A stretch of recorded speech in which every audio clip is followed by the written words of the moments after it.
তো আমাদেরকে প্রথমে যেতে হবে ইউটিউব স্টুডিওতে। তো ইউটিউব স্টুডিও আমরা স্টুডিওতে যাওয়ার পরে সাথে সাথে এই যে চলে আসবে। তাহলে আমাদেরকে উপরে কর্নারে একটা দিয়ে আমরা যেতে হবে সেটিংয়ে যাওয়ার পর আমরা সেটিংয়ের পরে এখানে আছে পারমিশন।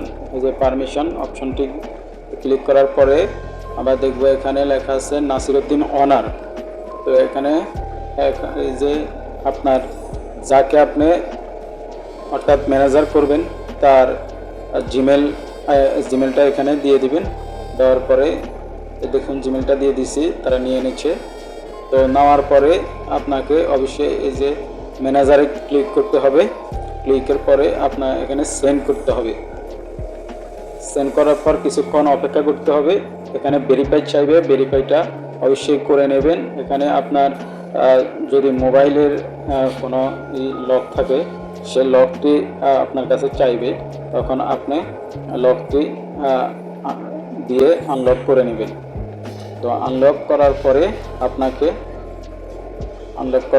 আপনাকে অবশ্যই যে কাজটি করতে হবে সেটা হচ্ছে এই যে আপনার এখানে এই দেখুন, আমি যাকে পারমিশন ইনভাইট করেছি উনি যদি এটা রিসিভ করে তাহলে উনি অটোমেটিক ম্যানেজার হয়ে যাবে।